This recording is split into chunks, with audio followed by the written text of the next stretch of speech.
Hello!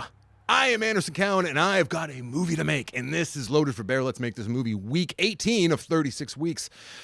Don't look for week 17 if you're a completionist like I am, and you've been listening along. I know some of you sent emails saying, hey, where's the show? You forgot to post it. I didn't forget to post it. I didn't do a show last week because things were in the works. Things were happening that Friday. I usually record these on Friday, then post them Friday because I want all of the information that I'm putting out there to be the most relevant and recent.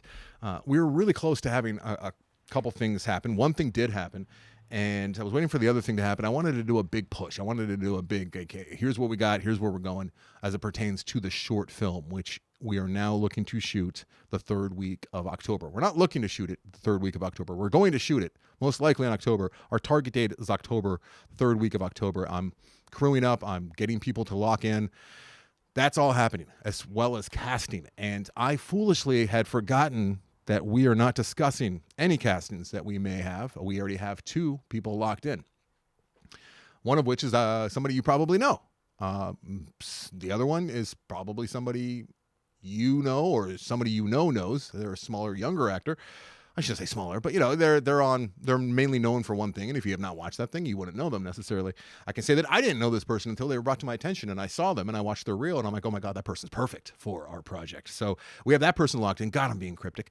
We have another person who you at least know their catchphrase from the late 80s, early 90s. You might have even said the thing that this person is most famous for saying. I have worked with this person before, many, many years ago, before I even got into radio. That's how long ago. And I love this person. God, I'm being cryptic. And they are locked in. And I am thrilled that that person is locked in. So we have, I'll tell you, we have our Dexter, if you're familiar with the script and the project. He is the young film student who the lead, Ben, who's making the movie, he needs a help. So he goes and he finds himself a film student at the local film school, at the local college. We have that character. Dexter is his name, locked in for the short. We have the despicable son of the main antagonist, the main boss. His son, his name is Steve. He's got the world handed to him due to nepotism, and he's a slouch, and he wears ill-fitted suits, and he thinks he's a ladies' man, but he's not. He's actually borderline predator. I love hating that character. I loved writing that character. We have that character locked in, and we have that actor locked in, and that's the guy I'm talking about that you probably know at least his catchphrase. And I love that guy. So exciting. The lead character, we still have a couple lines in the water. We have one actor who is huge. Everyone would know him. He loves the project. He's very old at this point now. And God, I talk about these things on the weekly producers meetings, and I feel free over there because I can say the names and stuff. It's not good to say the names, even of the people that are locked in, because of the nature of the strike going on, and it's just the optics wouldn't look good, especially right now. It's still early on in the process of the strike, and a lot of people are misunderstanding, and they'll think that they're scabs. So, but what we're finding is people are seeing the script, they're reading the script, management, agents, and then they're passing it on to their clients, and the clients are reading the scripts from the comfort of their own home, or at times it's when they're on vacation and they read the short script. It's 8 pages, and more often than not, they're like, we love this. We would love to be a part of it, but then we need more money, or we need to be covered for travel. Some of these actors that we have made offers to, unfortunately, live far, far away, namely New York.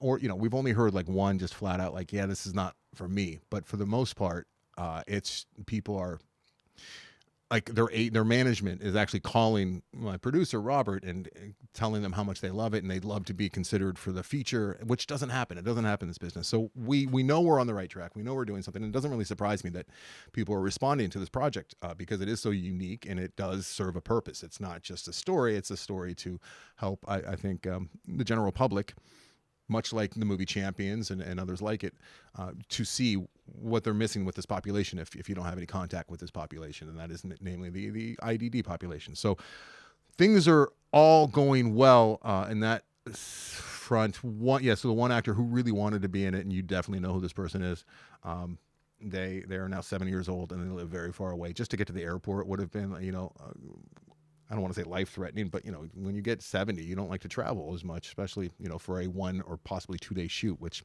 I think that the short is going to be shot in 1 day. My producer, Robert, continues to tell me we need 2 days. I continue to tell him we need 1 day, which is kind of what normally happens between directors and producers oftentimes. So here's where we're at. With the short, we have the money to pay the actors, which is substantial. And now we're going to be doing a pretty good push to get more money to come in through the loadedforbeardoc.com because this shooting of the short is going to be a large part of the documentary as well. It's all woven together, and watching the Born to Act players, be on camera and, working with notable actors and getting tips from notable actors and having lines. And I'm also going to employ, and I don't know how my crew's going to feel about this, but, I want to have some of my actors, holding boom mics and, helping with some of the lighting, just like what happens in the actual script for Loaded for Bear, the feature-length script. So this is all going to be documented in a large part of the documentary, which is more than exciting.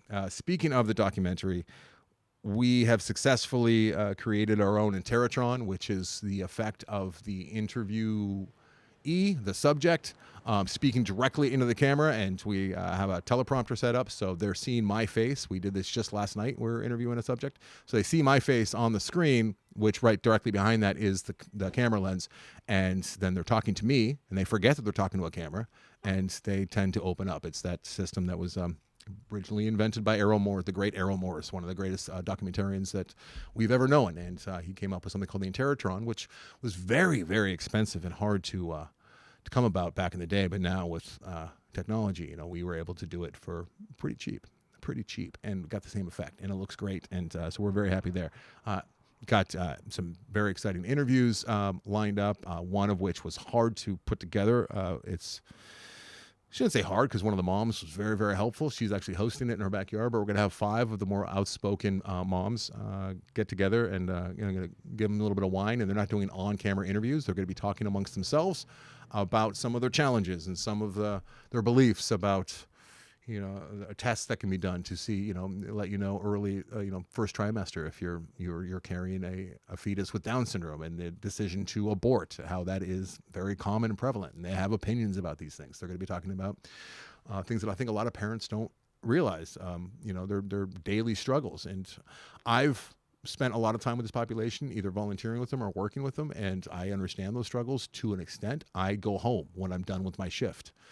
When I'm done volunteering, I go home. It's almost like being like an uncle or a grandparent. You get to tap out if you've reached your limit with moments of frustration and whatnot. That's not to say I don't love this population. Of course I do, but I don't understand, and I never will understand what it's like to be a parent and be in it, all day, 24/7, 7 days a week, 365.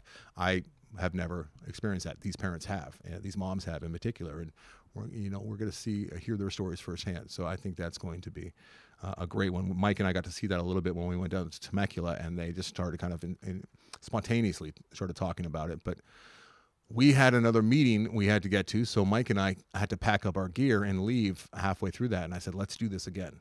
So we got pretty much all the same moms put together. So that's what's happening. I've been bad at thanking everyone. I would like to thank Kay, first and foremost. Kay gave a very sizable amount long ago to this project, but there was a holdup because she actually... I think so far to date, she's the only one that had the physical check, and there was it was an issue not from Kay, but there was an issue with the physical check, and it didn't actually get processed. I guess it's still not official, but I know it's official. So thank you very much, Kay. Some other new people that have come. Andrew Martin comes in again with a $100 donation. Thank you very much. Michael Power, same. You're new. Thank you, Michael Power. Matthew Rixner's back in. Tyler Brewer's back in. Some of you guys have monthlies, which is hugely helpful. Alex Blankenship's in. Thank you very much. Every amount counts. Alec Rhodes is also the newest one, just 2 hours ago. So Alec Rhodes, thank you very much. And Every little bit counts. It's a 501c3, and it's for a great cause. I know there's a lot of great causes out there right now, but we're going to do a real hard push. I'm actually even going to bug the people that gave on Groupers. Some of you might be listening, and I'm going to send out an email with a video attached to kind of show you guys behind the scenes of what we're doing and what we're trying to accomplish. I learned, I don't, it doesn't feel right. I don't love the idea of it, but I've learned that if someone gives in the first place for one time, they're more likely to give second time. And it has been a number of years. And if you can't give or you don't want to give, I totally get that. I hate asking for things, but ultimately this project doesn't get made without you guys at this point. Now, that's not to say that down the road I can't get some traditional money in here to boost it up, especially when we're talking about getting the feature going. That's going to be the road. But right now it's all thanks and credits and you guys being involved early from the early stages. So, and it's going to be something I like to think it's going to be something you can be proud of. And anyone who's listening to this who knows Mike Carano, the way that he operates and how he's not proud of anything that he's associated with or does artistically, even though he's fantastic, but that's his method. Like, he hates everything he does. He only sees the flaws. So far, in the 3 months that we've been shooting this, he is exceptionally proud about it. He's actually bringing people, friends of his, in to watch class or be a part of class. Like, he is so proud to be a part of this project. It's touching. It's very, very touching, and I would love you guys to also be a part of it, even if from afar you can follow along and feel like you had something to do with the making of it, which you absolutely do. Because, like I said, without funding this thing, Mike, I've said this before. Mike says that he's going to continue to shoot. Obviously, I'm going to continue to. God, I'm a bad sales pitch guy when it comes to. I'm going to continue to assist and volunteer with this group, and Mike says that he's going to continue to shoot. So that will happen, but we won't be able to make the short. We won't be able to hire a proper editor, sound mixer, all that stuff to make it an actual legitimate movie and give it a chance. We're not going to be able to do any of that without financing. So thank you very much for anyone who comes in. $100 donation gets you a virtual screening of the film with a Q&A. $300 donation contribution gets you a thanks and the credits and a private screening with the Q&A. A $500 donation gets you special thanks and credits, private screening with Q&A, access to the weekly producers meeting, which I've already talked about. $1,000 donation. Now we're getting really up there, doubling that 500, and you get the associate producer credit and a limited edition Blu-ray Groupers DVD. I think I only have like 8 of those left now. And then when we go to 5,000, it's an executive producer. That's the Florence level. Executive producer and a credit beginning and end credits. And then the $10,000 donation level, which we actually have now because Chris Moran, he got his corporate gig, his job, his corporation that he works for. They actually doubled his initial contribution, and then he found another place where they give an additional amount for something that this project also is. So he brought in a $10,000 amount in his name, and he is an actual producer. And of course, these credits roll over into the shorts now, the short film as well now. So you'll have credits on IMDb and within the film for both the feature-length documentary as well as the short film. So that's where we are at. Shoot me emails with any questions. I did mention it's a 501c3, right? So it should be a tax write-off for you on your taxes next year. Wow, that was a boring pitch about monies, but it doesn't happen without the money. Anything else? Sorry, I missed last week. I will make this a complete 36 episode feed though. So what I have now is a mulligan, and if we get any news that is exciting, or like let's say I get the go ahead to actually tell you our cast for the short, I will do that whatever day that comes in. Like one of the very first things that I will do, I might tell my wife first, but she doesn't even know. Actually, you guys know more than my wife does right now because I don't really talk to her about this stuff. I will, as soon as I find out, I will let my producers know, and I will let you guys know via this feed. So thank you very much for following along. Share the link, Loaded for Bear Doc, with friends who might be interested, especially once we get the new video up there. I'll do another plug for that. Share it with anyone you think might care about this and be interested and want to be involved. Every little bit helps. Thank you so much for listening, and have a great weekend, guys. Bye.